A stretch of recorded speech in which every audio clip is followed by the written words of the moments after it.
warahmatullahi wabarakatuh. Waalaikumsalam warahmatullahi wabarakatuh. Yang terhormat Ibu Juwati MPD selaku dosen pengampu mata kuliah pembelajaran mendalam dan juga asesmen lanjut, serta Bapak Ibu calon guru yang saya banggakan. Izinkan kami dari kelompok 3 memaparkan materi mengenai pengelolaan dan analisis data asesmen. Untuk yang pertama akan disampaikan oleh Ibu Yanti. Baik, di sini saya akan menjelaskan materi tentang pengolahan dan analisis data asesmen, yang dimana tujuan dari asesmen ini adalah untuk memperoleh informasi komprehensif mengenai kemampuan awal, kesiapan belajar, motivasi, serta gaya belajar dari murid. Jadi instrumen yang dapat digunakan untuk analisis ini yang pertama yaitu untuk asesmen kognitif itu bisa menggunakan soal pilihan ganda, isian singkat, dan uraian. Kemudian untuk yang asesmen non kognitif ini bisa dilakukan dengan angket dan observasi. Nah, dari hasil yang telah dilakukan itu kita bisa mengelompokkan menjadi 3. Yang pertama yaitu menguasai, cukup menguasai, dan belum menguasai. Kemudian dari hasil ketiga kelompok tersebut dari tingkatan kesiapan belajarnya sehingga pembelajaran itu perlu dirancang dengan strategi yang berbeda sesuai dengan kebutuhan kelompoknya masing-masing. Baik, materi selanjutnya akan disampaikan oleh Ibu Maulina. Keadaannya silakan. Selanjutnya yaitu ada analisis setiap kelompok. Pertama, kelompok menguasai ini terdiri dari 12 peserta didik. Nah, penguasaan konsep ini sangat baik, mampu menyelesaikan soal rutin maupun soal analisis dengan tepat dan logis. Ciri-ciri dari kelompok yang menguasai ini, mereka bisa menentukan nilai angka dan nilai tempat secara tepat. Kemudian bisa komposisi dan dekomposisi bilangan tanpa kesalahan, menjelaskan alasan penyelesaian secara logis dan sistematis, mampu mengerjakan soal analisis yang menuntut penalaran tinggi. Kemudian kebutuhan belajar pada kelompok menguasai ini yaitu tantangan belajar lebih tinggi agar keterampilan berpikir kritis, kreativitas, komunikasi, dan pemecahan masalah terus berkembang. Kemudian strategi dan intervensinya yaitu kegiatan pengayaan seperti soal hot, proyek sederhana berbasis kehidupan sehari-hari, menjadi tutor sebaya bagi teman yang membutuhkan bantuan. Kemudian ada kelompok cukup menguasai terdiri dari 14 peserta didik, di mana peserta didik ini sudah memahami konsep dasar, namun masih melakukan kesalahan dalam penerapan konsep. Ciri-cirinya yaitu mereka memahami konsep nilai tempat, komposisi dan dekomposisi bilangan, masih kurang teliti menentukan nilai tempat, tertukar antara nilai angka dan nilai tempat, belum mampu menjelaskan alasan penyelesaian secara lengkap. Kemudian kebutuhan belajarnya yaitu penguatan pemahaman konseptual melalui latihan bertahap, media konkret, diskusi kecil, dan umpan balik langsung dari guru. Kemudian strategi dan intervensinya yaitu latihan bertahap dan berkelanjutan, penggunaan media konkret dan visual, diskusi kelompok kecil, dan umpan balik langsung dan penguatan positif. Kemudian yang terakhir yaitu adanya kelompok belum menguasai terdiri dari 6 peserta didik. Mereka masih mengalami kesulitan memahami hampir seluruh indikator dari pembelajaran. Ciri-cirinya mereka belum bisa membedakan antara nilai angka dan juga nilai tempat. Kemudian adanya kesalahan saat menyusun maupun menguraikan bilangan.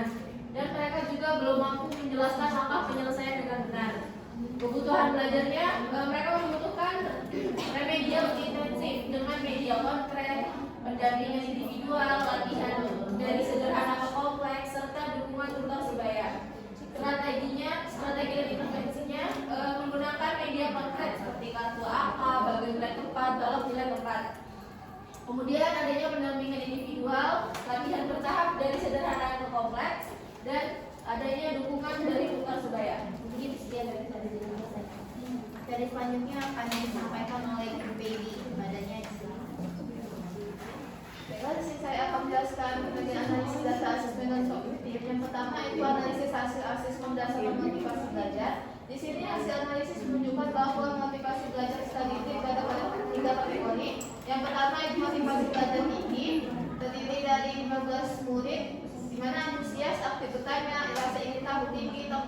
menyelesaikan tugas, tidak mudah menyerah dan percaya diri saat menyaksikan hasil kerja. Yang kedua itu motivasi belajar sedang.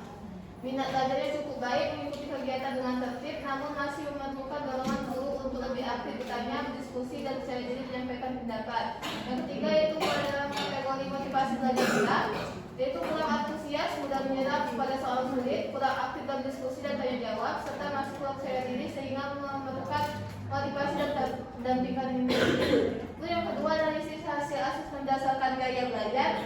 Di sini hasil analisis menunjukkan bahwa gaya belajar peserta didik terbagi dalam 3 kategori. Yang pertama yaitu gaya belajar visual. Jadi dari 43% lebih mudah memahami materi melalui gambar, tabel nilai, tempat, poin, video pelajaran dan media visual lainnya. Lebih cepat mengingat informasi berbentuk ilustrasi. Yang kedua gaya belajar auditori terdiri dari 25%. Prosesnya itu lebih mudah memahami materi melalui penjelasan guru, diskusi, tanya jawab dan presentasi. Mampu mengingat informasi dengan baik setelah mendengarkan penjelasan langsung. Yang ketiga itu gaya belajar kinestetik. Presentasinya dibutuhkan 10%, lebih mudah memahami materi melalui aktivitas langsung seperti menyusun kartu undangan, menggunakan alat peraga, main saling belajar dan praktis sederhana. Sekian kembali kepada Materi selanjutnya akan disampaikan oleh Cindy badannya Islam.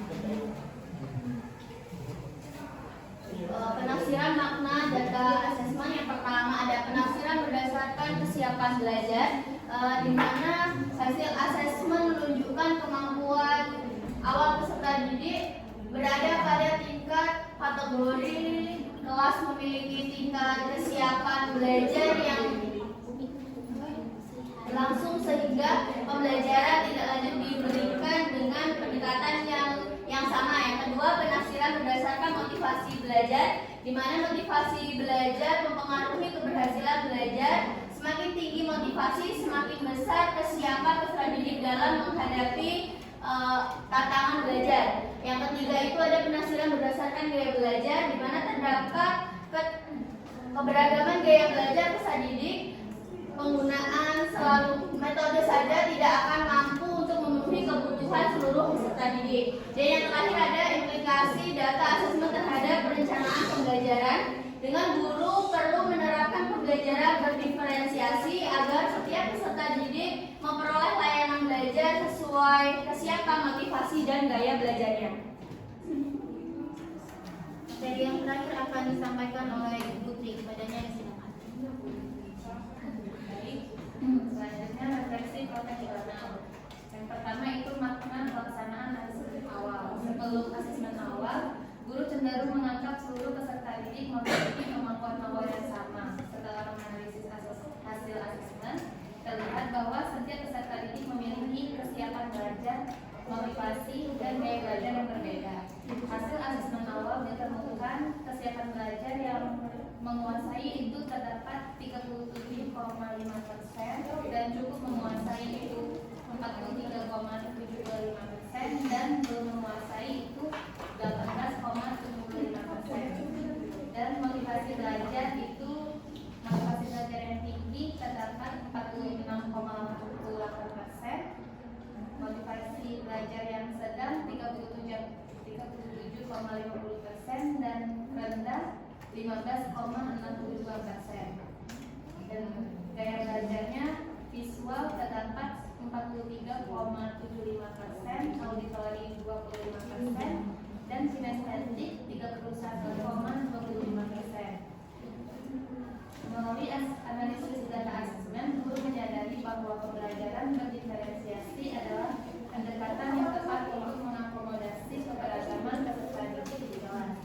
Terdapat 3 kelompok. Yang pertama itu kelompok menguasai, itu ada 12 murid. Kelompok cukup menguasai itu 12 peserta didik. Kelompok belum menguasai itu terdapat 6 peserta didik.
menanggapi presentasi dari kelompok kami. Apabila ada pertanyaan, kritik dan juga saran kami silakan. Cukup? Oke. Kalau cukup, saya akan membacakan kesimpulan hasil dari diskusi kami. Hasil asesmen menjadi dasar bagi guru dalam merancang pembelajaran yang lebih tepat melalui pengelompokan peserta didik, penggunaan media pembelajaran yang bervariasi, serta pemberian remedial dan juga pengayaan. Dari pengalaman ini, guru memahami bahwa asesmen awal sangat membantu dalam mengenali kondisi nyata peserta didik, sehingga pembelajaran dapat berlangsung lebih efektif, terarah, dan juga berpihak pada kebutuhan belajar setiap peserta didik. Baik, itulah tadi presentasi dari kelompok kami. Apabila ada salah kata, kami mohon maaf. Kami akhiri. Wabillahi taufiq wal hidayah. Wassalamualaikum warahmatullahi wabarakatuh. Waalaikumsalam